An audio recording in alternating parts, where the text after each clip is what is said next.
না, ফজলুর রহমান এসে বলছে জামাত ইসলাম ক্ষমতা আসলে সে বিষ খাইবো। আচ্ছা, এখন আমি তাহলে বিষ খেতে মানা করবো। আমার সাথে খুব ভালো সম্পর্ক বলে অনেক রক্ত করছে, আমি তাহলে বিষ খেতে মানা করবো। এমন কোনো কাজ করি না যে আল্লাহ বিরোধী হয়ে যায়। বিষ খাওয়া তো মহাপাপ। আপনি কি দোজখে যাবেন?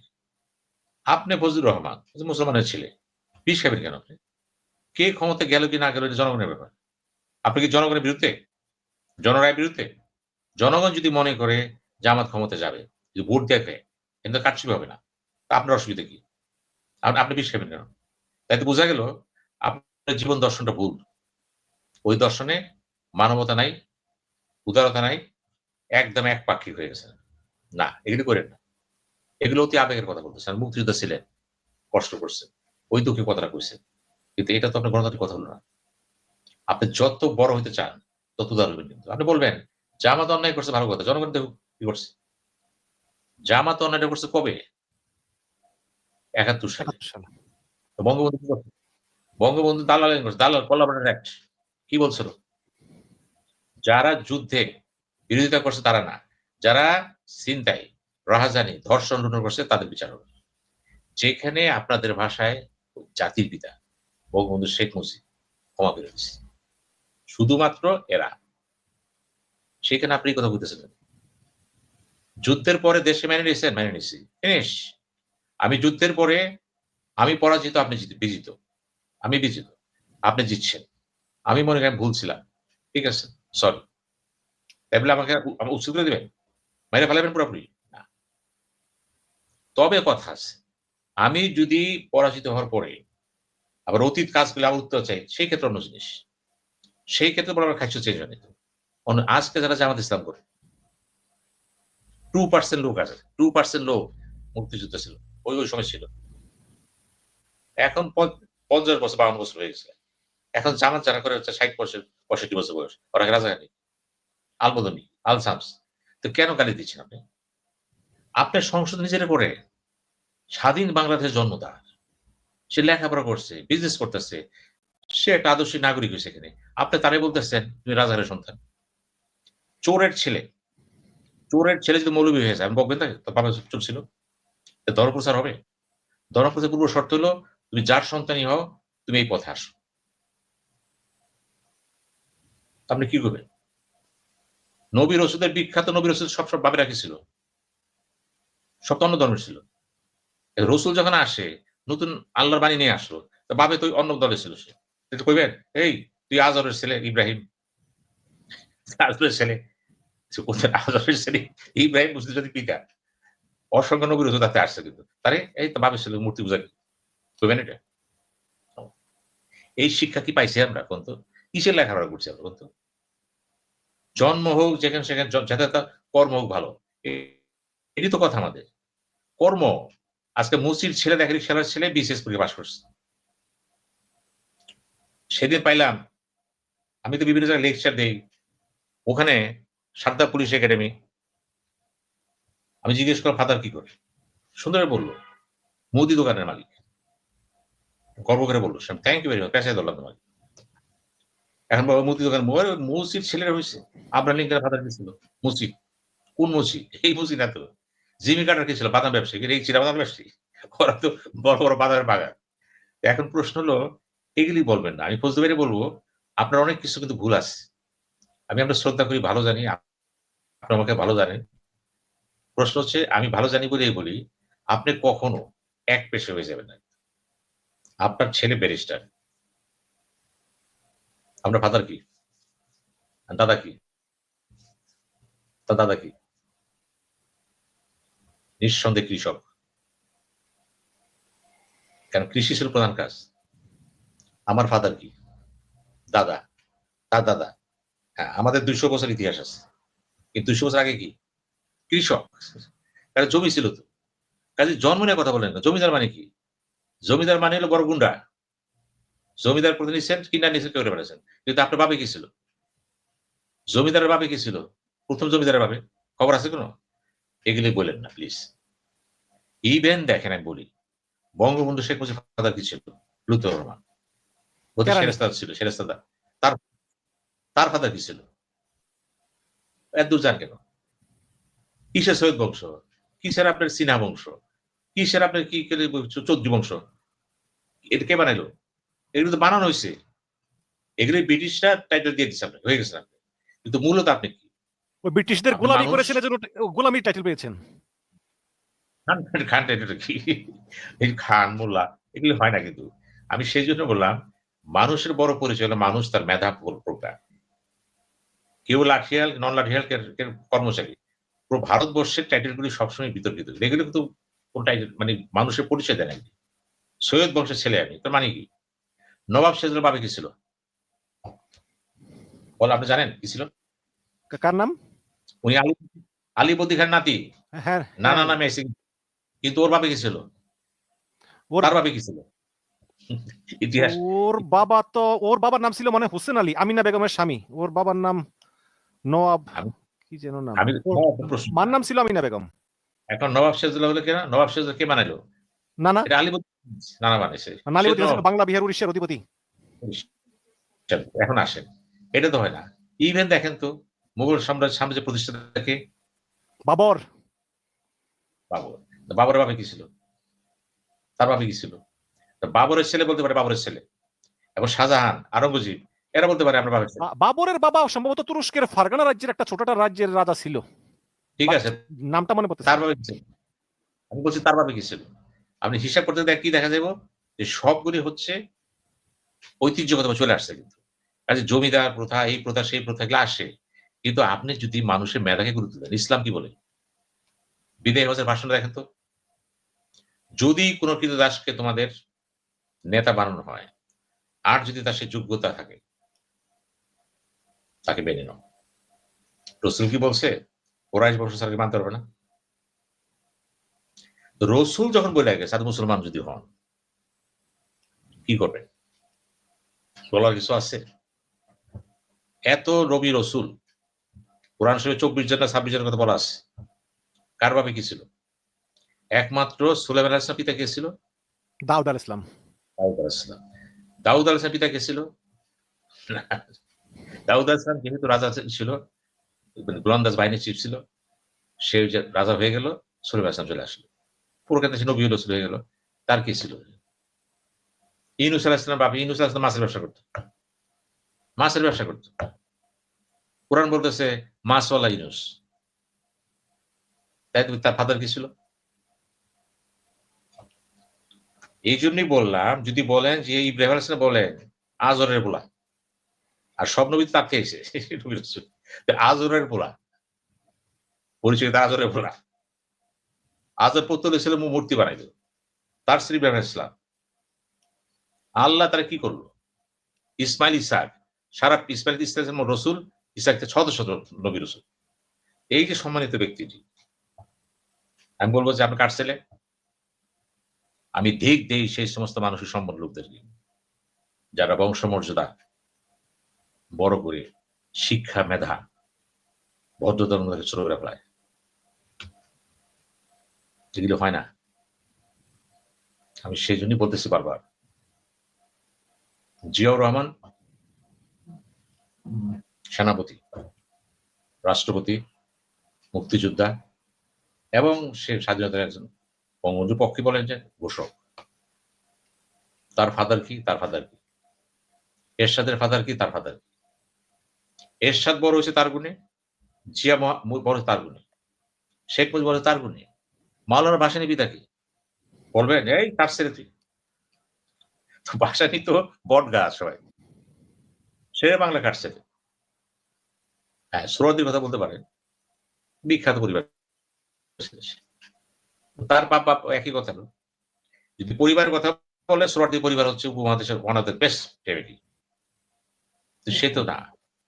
বলতে ইন্দিরা গান্ধী বাপকে আসেন,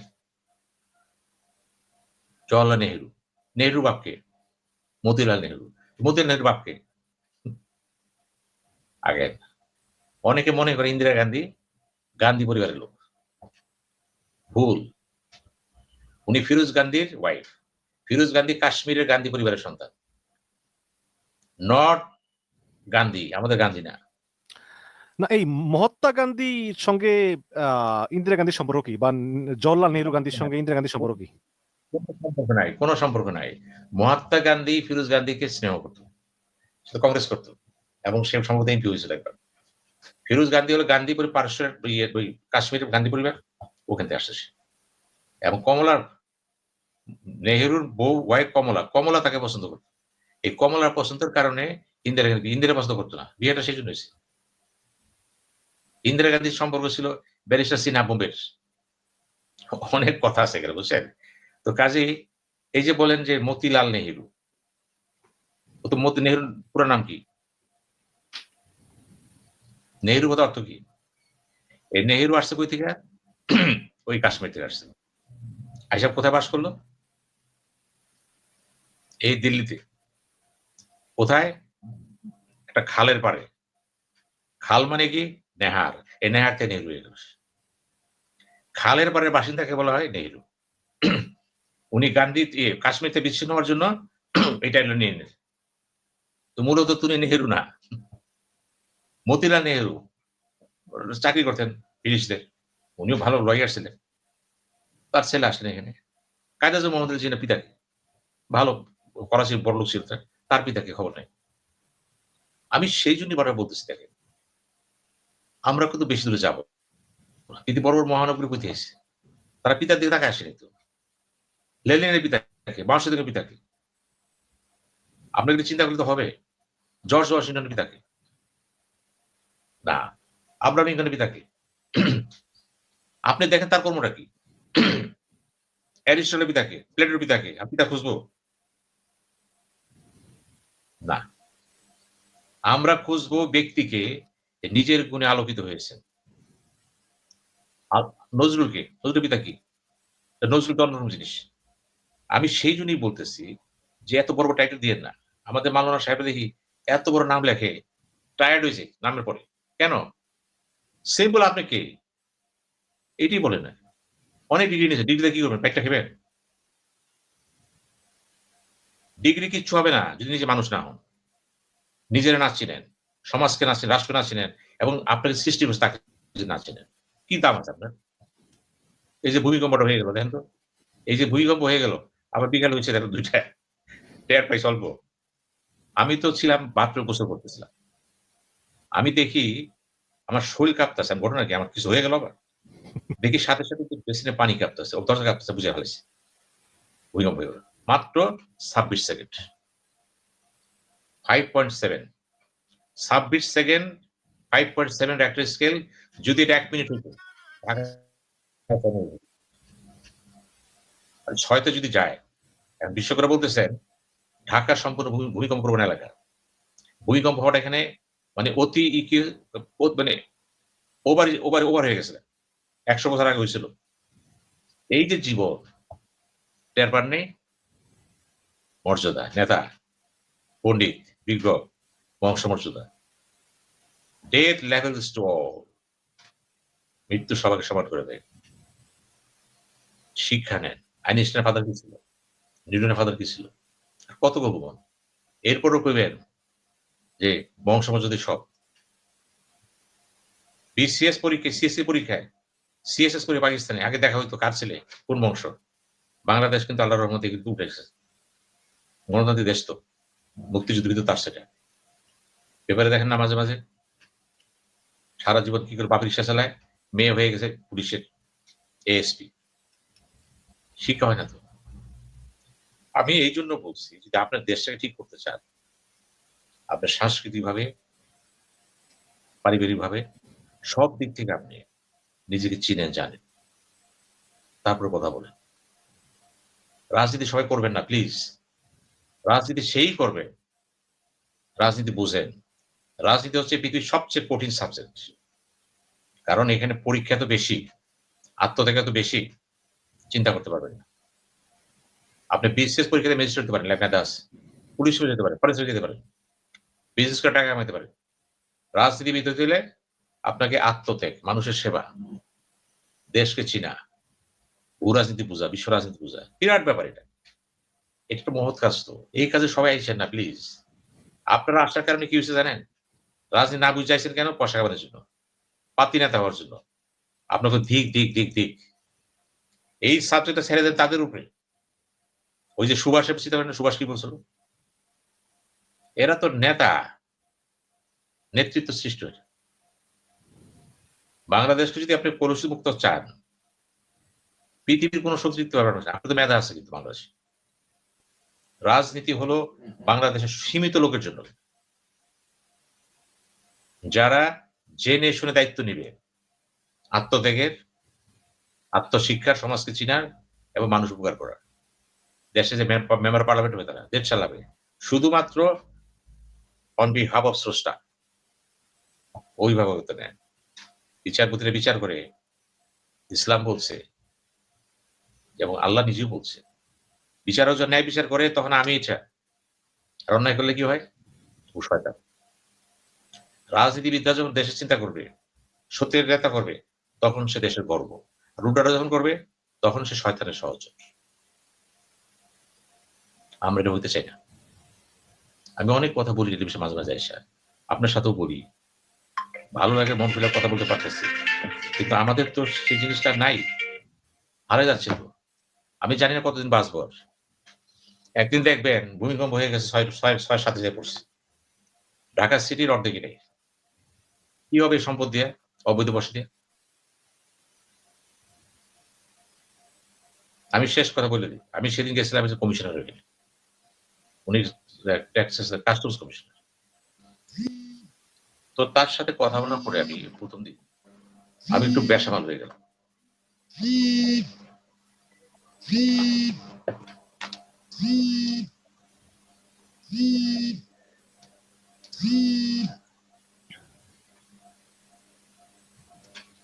একটু বেসামাল হয়ে গেলাম। তার হাতে একটা তসবি, জি, কাপড় চোপড় কিন্তু মডার্ন। সে আমাকে 5 মিনিট কিছু কথা বললো। আমি বললাম, একটা কাজ করো, যে কোনো শনিবার দিন তোমার সাথে বসবো, তুমি প্রথম ব্যক্তি আমার কাছে, ব্যতিক্রম কথা বলতেছো, আমি তোমার কথা শুনবো, কোনো কথা বলবো না। এই ধরনের কাস্টমস কমিশনার আমরা চাই, যে পদ চায় না, সেবা চাই। বলে দেখেন আমার অফিসে যদি একটু লাগে আসে কি না খেয়ে যেতে পারে না, ইনস্ট্রাকশন দেওয়া আছে, যেই হোক, গরিব পরিব বুঝ না, চা ছাড়া কেউ যাবে না, উঠতে শিখে দিচ্ছে, সালাম দিবা সহজে। এখন এই জিনিসগুলো হয় কি শিক্ষা। আমার সমস্ত দাবি কিন্তু রাজনীতিবিদের কাছে। এই সমাজটা কে করবে, এই ভূখণ্ডটা কে সৃষ্টি করবে? আমরাই করছি। এটা কে রক্ষা করবে? মূলত রাজনীতিবিদ। বিভিন্ন দল করবে, কর্মসূচি দিবে, ম্যানিফেস্টো দিবে, নির্বাচন করবে, ক্ষমতায় যাবে, দেশ চালাবে। কিন্তু দল গঠনও ঠিক নেই, ম্যানিফেস্টো তো অতি কথাবার্তা, কনস্টিটিউশন কথাবার্তা অতিরিক্ত, ক্ষমতা যাওয়ার পরে ক্ষমতার মোহে, অর্থের মোহে সব ভুলে যায়। এখন কি করবো তাহলে? তাহলে আমরা একটা কাজ করি, আল্লাহর কাছে করি যে আল্লাহ আমাদের বাঁচাও, রক্ষা নাই। এই জাতির কে ঠিক করবে? কে মানুষ করবে এদেরকে? আপনি রাজনীতির কথা বলছেন, এরা কিভাবে হয় এটা সম্ভব? একটা লোক মানুষ হলো না, নিজেরে চিনল না, তার স্রষ্টাকে চিনল না, সমাজকে চিনল না, চিনল শুধু অর্থ পয়সা, লুটতরাজ, সে হবে নেতা। এই যে দেশ স্বাধীন ছিল। সুতরাং ৭১-এর চেতনা নষ্ট করছে এই ধরনের রাজনীতিবিদরা, কনস্টিটিউশন দর্শন করছে এরা, পুলিশ ধ্বংস করেছে এরা, আর্মি তখন শেষ তারা, মসজিদ মন্দির মাদ্রাসা লেখাপড়া তারা নষ্ট করছে তারা। সুতরাং সমস্ত রাজনীতিবিদদেরকে বলবো, তোবা করেন, যখন তখন উমরা করতে চাই না, হজ করতে চাই না, হজ করে এসে আবার দেখা যায় আরো কাজী হয়েছেন আপনার। এই হজকে ব্যবসা সে নেবেন না, কিন্তু উমরা ব্যবসা না, কিন্তু এটা স্রষ্টার সাথে আপনার আত্মীয় সম্পর্কের মাধ্যম, কিন্তু অন্যতম মাধ্যম, সেটা করে। এটা হয় না, কিন্তু এটা বন্ধ করে। জাতি কিন্তু লোন নিতে পারতেছে না। কেন আমাদের দরকার হবে এই ক্যাটের গভর্নমেন্ট? কেন ইন্টারভিউ দরকার হবে? কেন গণ অভ্যুত্থান দরকার হবে? এই জন্যই দরকার হবে আপনারা এখনো নেতা হইতে পারেন, কারণ আপনারা মানুষ হইতে পারেন, অধিকাংশ অমানুষ হয়ে গেছে। এই অমানুষের পর্যায়ে থেকে যদি বাঁচতে চাই আমরা, আমাদের তো একটাই দাবি হবে, কিন্তু হে রাজনীতিবিদরা, রাজনীতির অর্থ বুঝে রাজনীতি করো। সবাই রাজনীতি আসবে না, যারা আসবা তার দেওয়ার মানসিকতা আসে, নেওয়ার মানুষ আইসো না কিন্তু। আর নেওয়ার মানুষ চাইলে অন্য ব্যবসা করো, না হলে এই কালো গেছে যেই ধর্মই করো না কেন, পরকাল তোমাদের জন্য নির্ঘাত দোজকের নরক অপেক্ষা করতেছে।